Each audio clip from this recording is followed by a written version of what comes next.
अस्सलामुअलैकुम जी, OS Jafri official में आपको कहता हूँ खुश आमदेद। दिन है जी सोमवार का और 27 दिसंबर। सुबह से कराची में बारिश का सिलसिला जो है वो जारी है। बाराने रहमत का नुज़ूल यकीनन परवरदिगार की बेइंतहा रहमत का जो है वो मुंह बोलता सबूत है, लेकिन कराची के कुछ मामलात ऐसे होते हैं कि रहमत हमेशा जहमत बन जाती है, जिसमें सबसे बड़ा मसला जो है वो हमारे सड़कों का हाल, नालों का अहवाल और उसके साथ साथ जो है कि इलेक्ट्रिक के बोसीदा फीडर्स का मुसलसल ट्रिप कर जाना जो अब मामूल बन गया है। कल रात हैदराबाद में भी जब बारिश हुई तो वहां पर भी 50 से ज्यादा फीडर्स ट्रिप कर जाने से शहर के खासी बड़े हिस्से में जो है वो तारीकी फैल गई थी। अलबत्ता बराने रहमत का नुज़ूल है। परवरदिगार आलम के हुजूर दुआ करते हैं कि परवरदिगार जिस तरह से कराची में खुश्क सर्दी का खात्मा हुआ है, इसी तरह से मालिक जो है वो हमारे लाहौर के भाइयों के लिए भी करम कर दे और वहाँ पर जो है वो बारिश हो जाए लाहौर डिवीजन में और आसपास के गिर्द के इलाकों में, क्योंकि वहाँ स्मोक की सूरत हाल जो है वो शदीद खतरनाक है। आज सुबह जब 9 बजे की हेडलाइंस के लिए जहाँ मैं काम करता हूँ, जहाँ मैं मुलाजिम हूँ, वहाँ जब 9 बजे के बुलेटिन के लिए 9 बजे की हेडलाइंस के लिए जब मैं लाहौर से डाटा चेक कर रहा था तो आज जो है सुबह यानी गुज़िश्ता रात जो गुजरी है उसका जो डाटा था तो एयर इंडेक्स में जो है वो दुनिया का दूसरा बदतरीन आलूदा शहर था लाहौर। तो परवरदिगार से दुआ है कि परवरदिगार लाहौर के शहरियों पर भी रहम करे, स्मोक का वहाँ पे खात्मा हो। ये जब ही मुमकिन होगा जब बारान रहमत का नुज़ूल वहाँ पर भी हो, यानी जनूब मशरकी पंजाब के मुख्तलिफ इलाकों में। सीधे आ जाते हैं कराची की पॉलिटिक्स की जानिब और आपको दो अहम खबरें देनी है जो आपने इस टैग लाइन में देख ली होंगी। पहली खबर ही आपको दे देता हूँ, इंतहाई मुख्तसर है और ये है अफवाह, और अफवाह में होती है कोई भी सदाकत नहीं। यानी कि आमिर लियाकत हुसैन मुज़ाकरात के लिए लंदन नहीं जा रहे और इस हवाले से जो 3 दिन से खास तौर पर मुहाजिर कल्चर डे के बाद से जो अफवाहें गर्दिश कर रही थी उनमें कोई सदाकत नहीं है। 100% कोई सदाकत नहीं है। वो किसी से मुज़ाकरात के लिए कहीं पर भी नहीं जा रहे। खुद वज़ीर दाखिला जनाब शेख रशीद अहमद साहब मोहतरम ने भी कल रात ये फरमा दिया है कि MKM के जो बानी हैं उनसे मुज़ाकरात के हवाले से इस वक्त हुकूमत की कोई पॉलिसी नहीं है। तो ये खबर कराची में ज़ेर गर्दिश थी कि शायद डॉक्टर आमिर लियाकत हुसैन को टास्क दिया गया है हुकूमत पाकिस्तान की जानिब से कि वो जाएंगे और जाके लंदन में कोई मुज़ाकरात करेंगे, कोई बातचीत का सिलसिला शुरू होगा, लेकिन इसमें अफवाह थी और इसमें कोई सदाकत नहीं थी। तो ये तो मैंने आपको मुख्तसर बता दिया कि ये अफवाह थी। आ जाइए जनाब कल के खिताब के हवाले से। बाग जीना का मकाम था नुमाइश चौरंगी के करीब और वहाँ पर खिताब हुआ मुहाजिर कौमी मूवमेंट के चेयरमैन जनाब आफाक अहमद साहब का। इसमें 3 से 4 खबरें हैं आपके लिए। मुख्तसर अर्ज करूंगा। तबीयत इंतहाई नासाज पिछले 1 हफ्ते से और बस सिलसिला यह है जनाब के मुआफ़ी क्यों मांगी। तो इसके लिए जो है वो मुहाजिर कौमी मूवमेंट के किसी रहनुमा से रब्ता करने की कोशिश की गई, लेकिन एक तो मुहाजिर कौमी मूवमेंट के रहनुमाओं से रब्ता किसी हद तक इसलिए भी मुश्किल है क्योंकि वहाँ पर कोई लिंक्स और कोई ज़राए जो है वो अभी इतने डेवलप नहीं है।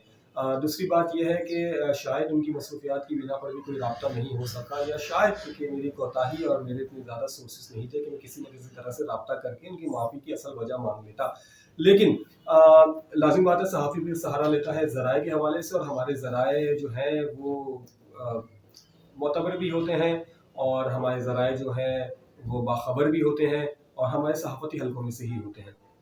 अपने इंतहाई सीनियर से रब्ता किया तो उनसे जानने की कोशिश की कि मुआफ़ी का असल मामला क्या है। कहीं ना कहीं मेरे दिल के अंदर जो बात चल रही थी, मेरे दिमाग के अंदर जो बात चल रही थी, ठीक वही जवाब आया। देखिए आफाक अहमद साहब ने अपने खिताब में 2 शख्सियत का जिक्र किया, जिसमें से एक शख्सियत जो है वो है प्रोफेसर गफूर साहब मरहूम, अल्लाह ताला उनकी मग़फ़िरत फरमाए। जमात इस्लामी कराची के मकामी रहनुमा थे और इंतहाई नफीस शख्सियत के मालिक थे।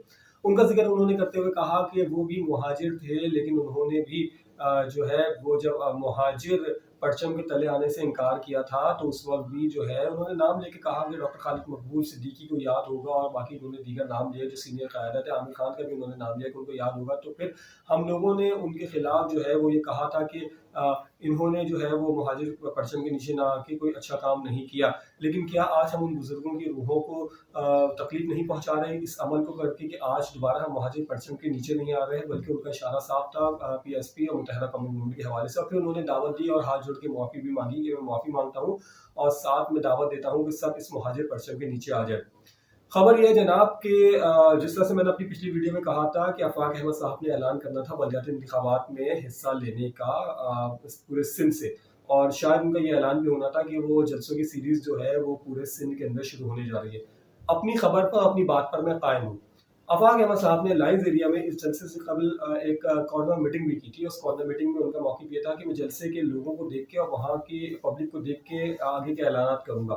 اب یہ آگے کے اعلانات براہ راست اور دو ٹوک کیوں نہیں ہوئے، یہ شاید ان کی سیاسی حکمت عملی ہو سکتی ہے، لیکن میں اپنی خبر پہ قائم ہوں کہ ایم کیو حقیقی جو ہے سندھ بھر سے بلدیاتی انتخابات کی طرف جانے کی کوشش کرے گی اور مہاجر پرچم کے ساتھ جائے گی۔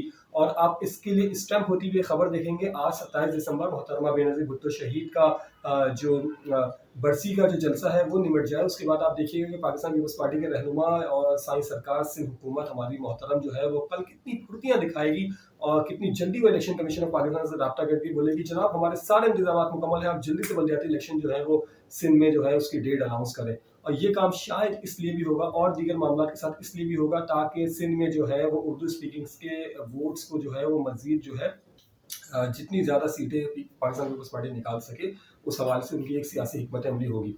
اچھا آ جائیے کہ معافی ڈاکٹر خالد مقبول صدیقی کا نام لیا، وسیم اختر کا نام لیا اور ایک دو اور مزید سیاسی رہنماؤں کے انہوں نے نام لیے، اور اس کے بعد ایڈوکیٹ انیس قائم خانی کا بھی انہوں نے نام لیا، جو دونوں شخصیات جو ہیں وہ پاک سرزمین پارٹی سے اس وقت وابستہ ہیں۔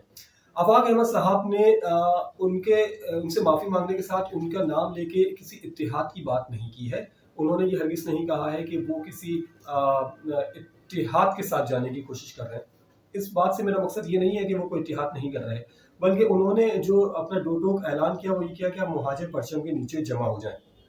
اندر کی خبر میں آپ کو دے دوں کہ مہاجر قومی موومنٹ کے جو رہنما ہیں آفاق احمد صاحب، ان کے اوپر جو ہے وہ اس وقت ان کے اپنے قریبی حلقوں اور قریبی دوستوں کی جانب سے پریشر ہے، اور وہ پریشر یہ ہے کہ سرکار مہاجر بولنے والوں کی جو قیادت ہے وہ مستقل بنیادوں پر جو ہے وہ تقسیم ہے، تو اس کو ایک کرنے کے لیے کوئی کام کیا جائے۔ تو اندر کی خبر یہ ہے کہ بہت جلدی ایم کیو ایم حقیقی کا جو ایک وفد ہے وہ بھی شاید ملاقات کرے گا پی آئی بی کالونی میں ڈاکٹر فاروق ستار سے، اور وہ بھی شاید ملاقات کرے گا پی ایس پی کے کچھ رہنماؤں سے، اور شاید متحدہ قومی موومنٹ سے بھی یہ ملاقات ہو جائے۔ لیکن یہ سارا سلسلہ جڑتا ہے کل اور پرسوں کی ان خبروں سے جو سندھ حکومت کی جانب سے آپ کو ملنے والی ہیں، یعنی الیکشن کمیشن آف پاکستان سے رابطہ۔ تو یہ چھوٹی سی اطلاع تھی میرے پاس، یہ میں نے آپ کے ساتھ شیئر کی۔ امید ہے کہ چھوٹی چھوٹی اطلاعات جو ہیں ان سے ایک بڑی خبر بنتی ہے اور آپ مختصر لفظوں میں بھی جو ہے وہ بڑے مضمون کو سمجھنے کی جو ہے وہ کوشش کریں گے۔ تو ساتھ دیجیے گا، کچھ دیر کے بعد میں ایک اور ویڈیو اپلوڈ کرنے والا ہوں، اور وہ ویڈیو ہوگی جناب مصطفیٰ کمال کے اعلان جنگ کے حوالے سے اور پھر ناصر حسین شاہ کے اس بیان کے حوالے سے جس میں انہوں نے نہ جماعت اسلامی کو چھوڑا، نہ پاکستان تحریک انصاف کو چھوڑا، نہ ایم کیو کو چھوڑا اور نہ پی ایس پی کو چھوڑا، بلکہ سب کے اوپر لسانی سیاست یا لسانی نفرت پھیلانے کا الزام عائد کیا ہے۔ اور اس کے بعد کل کراچی کی یعنی 26 دسمبر کو کراچی کی سڑک پر مصطفیٰ کمال نے کیا اعلان جنگ کیا ہے، یہ ویڈیو میں اس ویڈیو کے بعد اپلوڈ کروں گا، تو اس کو بھی دیکھنا نہیں بھولیے گا۔ آخر میں گزارش ہے جناب کہ آپ کی طرف سے سبسکرائب نہیں آتے میرے پاس سے، تو میری تھوڑی سی کوشش ہوتی ہے، جتنا کام آتا ہے اتنا کرتا ہوں، آپ سبسکرائب کر دیں گے تو پھر کہیں نہ کہیں میرا بھی فائدہ ہے۔ بہت شکریہ۔